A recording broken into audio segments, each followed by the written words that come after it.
Sir నమస్కారం sir. నమస్తే. Sir Pawan Kalyan గారు కాకినాడ ఉప్పాడ సభలో ప్రసంగిస్తూ ఉండగా అభిమానులందరూ కూడా ఓజీ, ఓజీ, ఓజీ అని చెప్పేసి అరవడం మొదలుపెట్టారు. అప్పుడు పవన్ కళ్యాణ్ గారు మీరు ఓజీ అంటే ప్రజలు క్యాజీ అంటారు.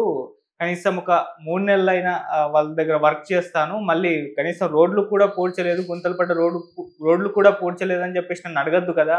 అందుకే 3 నెలల తర్వాత కుదిరినప్పుడల్లా ఒక 2, 3 రోజులు షూటింగ్ చేసుకుంటాను అని చెప్పేసి చెప్పడం చూస్తున్నాం. మరి ఇప్పుడు ఆ 2, 3 రోజులు షూటింగ్ ఇస్తానన్నారు గదా! అవి సినిమాలకు రాబోతున్న 3 సినిమాలకు సరిపడతాయా? అసలు ఈ ఇయర్‌లో అయితే మరి ఒక సినిమా రిలీజ్ అయ్యే అవకాశం అయితే కనిపించడం లేదు సార్. ఆయన చెప్పిన పద్ధతి ప్రకారం చూస్తే. మీరేం చెప్తారు సార్ దీని గురించి? అంటే 20 రోజులు డేట్స్ ఇస్తే చాలు నాకు. నా సినిమా కంప్లీట్ అయిపోతుంది. 'హరిహర వీరమల్లు' హ్మ్. నేను డిసెంబర్‌లో రిలీజ్ పెట్టుకుంటాను. ఆల్రెడీ అమెజాన్ వాళ్ళతో మాట్లాడుకున్నాను హ్మ్. అని ఏఎం రత్నం గారు బహిరంగ వేదికల మీద మాట్లాడిన సందర్భం చూసాం మనం. అవును. కాబట్టి ఈయన 2 రోజుల లెక్కన ఈ సంవత్సరం ఏదో పద్ధతిలో 3 నెలల తర్వాత అయినా పర్లేదు. హ్మ్. ఇచ్చేస్తే అంటే ఈ లోపల ఆయన చేయించుకోవాల్సిన పనులేవో ఆయన చేయించుకుంటున్నాడు ఆ సినిమాకి. ఓకే.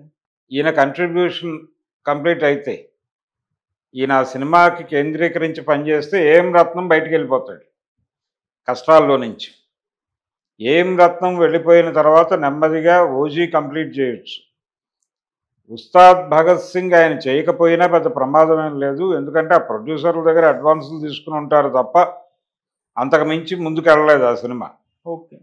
ఈ సినిమా ఉంటుందో ఉండదు అనేటువంటి విషయంలో అనేక డైలమాలు ఉండటం వల్లనే హరీష్ శంకర్ వేరే స్క్రిప్టులతో కొనసాగుతున్నాడు. హ్మ్. అతను ఆగలేదు. అతని ప్రయాణం అక్కడ ఆపి కూర్చోలేదు. కాబట్టి అది చేస్తే చేయనివచ్చు, చేయకపోతే వదిలేయవచ్చు. 5 ఏళ్ల టైంలో 3 సినిమాలు చేయటం అనేది పెద్ద వ్యవహారం ఏం కాదు. హ్మ్. కాబట్టి 3 సినిమాలు కంప్లీట్ చేస్తాడు ఆయన. అభిమానులు టెన్షన్ పడాల్సిన అవసరం ఏం లేదు. కాకపోతే కొంచెం టైం తీసుకుంటాడు అంతే. ఆయనే చెప్పుకున్నట్టుగా 3 నెలలు ఎందుకు అంటే రెగ్యులర్‌గా జనంతో ఇంటరాక్ట్ అవ్వటం అనేది ఒక ప్రోగ్రామ్‌గా పెట్టుకున్నాడు ఆయన. అవును. జనవాణి అనే పేరుతో వాళ్ళ కార్యాలయంలో ఒక కార్యక్రమం జరుగుతోంది. హ్మ్. అంటే ఆయన ఉంటే ఓపెన్‌గా పబ్లిక్ వచ్చి వాళ్ళ ఇష్యూస్ చెప్పుకోవడానికి హ్మ్. ఒక అవకాశం కల్పిస్తున్నాడు ఆయన. అంటే తన పరిధిలో ఉన్న శాఖలు, పరిధిలో ఉన్నటువంటి కార్యక్రమాలు, సమస్యలు మాత్రమే కాదు. ప్రభుత్వానికి సంబంధించి, ప్రభుత్వ నిర్వహణకు సంబంధించి, ప్రభుత్వం దృష్టికి తీసుకొచ్చి పరిష్కరించుకోవాల్సిన ఏ సమస్యనైనా తన దృష్టికి పట్టుకొస్తే దాని గురించి మాట్లాడి పరిష్కరిస్తాను అన్నట్టుగా వ్యవహరిస్తున్నాడు ఆయన. అందులో భాగంగానే మన విజయవాడకు సంబంధించిన వాళ్ళు వెళ్ళి మా అమ్మాయి కనిపించట్లేదు అంటే ఆ ఇష్యూని సార్ట్ అవుట్ చేశాడే ఆయన. మొత్తానికి విజయవంతంగా అమ్మాయి ట్రేస్ అయింది. ఎక్కడో కాశ్మీర్ దగ్గర ఎక్కడో ఉందని ట్రేస్ అయింది. అవును. ఇలాంటి కార్యక్రమాల ద్వారా ఆయన ప్రజలకి ప్రభుత్వానికి మధ్య విపరీతమైన గ్యాప్ ఉంటుంది అనేటువంటి ఒక విమర్శ జగన్మోహన్ రెడ్డి పాలనలో నడిచింది. హ్మ్. ఆ గ్యాప్ లేదు. ఎవరైనా ఎప్పుడైనా వచ్చి కలిసి వాళ్ళ సమస్యలు చెప్పుకునే అవకాశం ఉంది నా దగ్గర అని ఆ బ్రీతింగ్ని ఆయన ఎంజాయ్ చేస్తున్నాడు ఇప్పుడు. అలాగే పబ్లిక్కి ఇది అలవాటు చేయాలి అనుకుంటున్నాడు. పవన్ కళ్యాణ్ ఈజీ యాక్సెస్ ఉండాలి అన్నది, ఈజీ యాక్సెసిబుల్ మంత్రి అనే ఇమేజ్ కోసం ప్రయత్నం చేస్తున్నాడు ఆయన. అందుకని ఈ ఓజీ అనే డిమాండ్కి ఆయన ఇమ్మీడియట్గా చాలా ఒగ్గలేదు. ఓకే. సరే చేద్దాం అనే మాట అంటే ఇక అక్కడి నుంచి వాళ్ళు పనిలోకి దిగుతారు. హ్మ్. అలా వాళ్ళని పనిలోకి దింపి తాను పనిలోకి రావడం కాదు చేయాల్సింది ఆయన.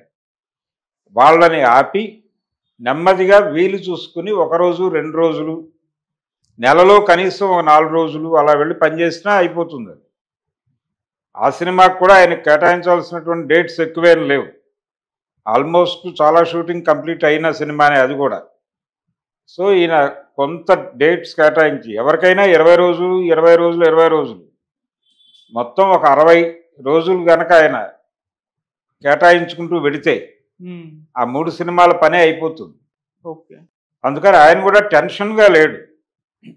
ఆయన కూడా రిలాక్స్డ్గానే ఉన్నాడు. గతంలో అంటే ఇప్పుడు ఆయన గతంలో ప్రారంభమైన ప్రాజెక్టులు కాబట్టి టెక్నికల్గా కూడా ప్రాబ్లం రాదు ఆయనకి. కమిట్మెంట్ ఇచ్చున్నాను కాబట్టి వెళ్ళి పనిచేస్తానంటాడు. మంత్రిగా షూట్లు చేయవచ్చా చేయకూడదా అనే చర్చ ముందుకు తీసుకురావచ్చు, కానీ అది కూడా చేసే అవకాశం లేదు. గతంలో ఆ పని చేసిన వాళ్ళు ఉన్నారు. సాక్షాత్తు రామారావు గారు ముఖ్యమంత్రిగా ఉండే సినిమా చేశాడు ఆయన. కాకపోతే ఆ రోజుల్లో ఆయన రాష్ట్రపతి నుంచి ఒక ప్రత్యేక అనుమతి తెచ్చుకున్నాడు. ఆ షూటింగ్ జరిగింది విశ్వామిత్ర. కాబట్టి ఆయన కార్యకలాపాలు అక్కడే చేసేవాడు. సెక్రటేరియట్లో చేయవలసిన పనులు, తన సంతకాలు పెట్టాల్సిన ఫైల్స్ని విశ్వామిత్ర సెట్కి పిలిపించుకుని అక్కడే చూసి అక్కడే సంతకాలు పెట్టేవాడు ఆయన. అలాగే మంత్రివర్గ సమావేశాలు కూడా అక్కడే పెట్టేవాడు. అదే గెటప్లో కూర్చుని మాట్లాడేవాడు వాళ్ళతో. అదొక ధోరణి. ఇప్పుడు అలా కాదు. ఈయనేమో అక్కడ మంత్రిగా ఉన్నాడు ఆంధ్రాలో, షూటింగ్లన్నీ తెలంగాణలో ఉన్నాయి, సెట్స్ ఇక్కడ ఉన్నాయి, స్టూడియోలు ఇక్కడ ఉన్నాయి.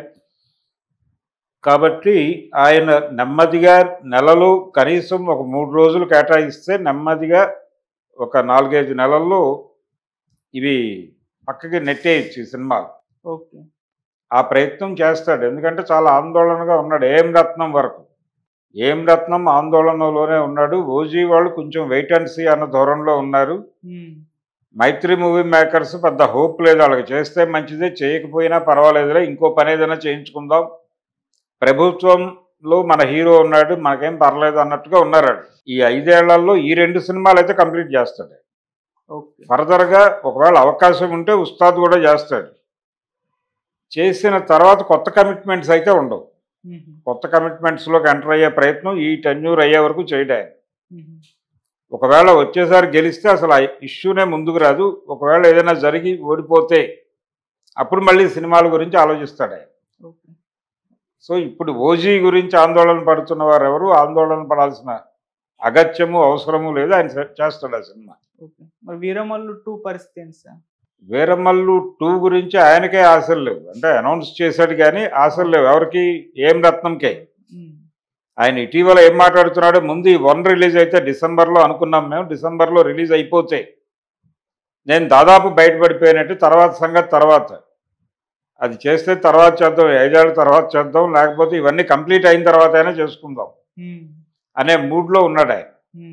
అందుకని ఆయనకు ఆ తొందర లేదు. ముందు అసలు పార్ట్ 1 రిలీజ్ అయితే చాలు. పార్ట్ 1 అని చెప్పాం, 2 తీయాలని రూల్ ఏం లేదు కదా. మనకు వీలున్నప్పుడు చేస్తాం, ఆయన వెసులుబాటు ఉన్నప్పుడు చేస్తాం అన్నట్టుగానే ఉంది. ఇప్పుడు పైగా క్రిష్ గారు లేట్ దాన్ని ఆయన్ని కార్డియల్ రిలేషన్స్లోనే పంపించారు బయటకి. ప్రాజెక్ట్ డిలే అయ్యేలా ఉంది, మీరు వేరే ప్రాజెక్టులు చేసుకోండి అన్నారు. ఇప్పుడు ఆయన ఏదో లేడీ ఓరియంటెడ్ సబ్జెక్టుల మీద వర్క్ చేస్తున్నాడు. సో ఆయన ప్రయాణం ఆయనకి నడుస్తోంది. ఆ టైంలో జ్యోతికృష్ణని పట్టుకొచ్చారు డైరెక్టర్గా. జ్యోతికృష్ణ ట్రావెల్ అవుతున్నాడు ఇప్పుడు ఆ సినిమాతో. తనకి ఒక పాన్ ఇండియా ప్రాజెక్ట్ అవుతుంది. అది పాన్ ఇండియా ప్రాజెక్ట్, తద్వారా తనకంటూ ఒక మార్కెట్ క్రియేట్ చేసుకోవాలి అనే ఆలోచనతో ఉన్నాడు. ఈ క్రమంలోనే ఆయన 2G బృందావన్ కాలనీ అని ఒక సినిమా చేశాడు. దానికి పార్ట్ 2 చేసేటువంటి ఆలోచన ఉంది. ఇవన్నీ వర్కౌట్ చేస్తున్నాడు ఆయన నెమ్మదిగా ఏం రత్నం గారు. చూడాలంటే పవన్ కళ్యాణ్ మీద గట్టి హోప్తో ఉన్నాడు ఆయన. పొలిటికల్గా కూడా తన సర్వీసెస్ అందించాడు ఆయన జనసేనకి ఏం రత్నం. అందుకని కొంచెం ఆయన మీద స్పెషల్ కన్సిడరేషన్ ఉంది పవన్ కళ్యాణ్కి. కాబట్టి ఆయనకు తప్పనిసరిగా వెసులుబాటు కల్పించి ఆయన్ని ముందు బయటేస్తాడు. ఆ తర్వాత ఆయన టార్గెట్, ఆయన ఫోకస్ ఓజీ మీదే. ఓజీ కంప్లీట్ చేసేస్తే అక్కడికి తను ఆన్ సెట్స్ ఉన్నటువంటి ప్రాజెక్టులు కంప్లీట్ చేసినట్టు అవుతుంది. ఒకవేళ మంత్రిగా ఉండి షూటింగ్లకు వెళ్ళటం ఇబ్బంది అనుకుంటే రామారావు గారి పద్ధతిలో అక్కడి నుంచో పర్మిషన్ తెచ్చుకుంటాడు ఆయన. తెచ్చుకుని చేసేసుకుని కంప్లీట్ చేస్తాడు తప్ప హోల్డ్ చేయరు. ఓజీ గురించి ఎవరు ఆందోళన పడవలసిన అవసరం లేదు. ఆ సినిమా రిలీజ్ అవుతుంది. Okay sir, thank you so much. Thank you.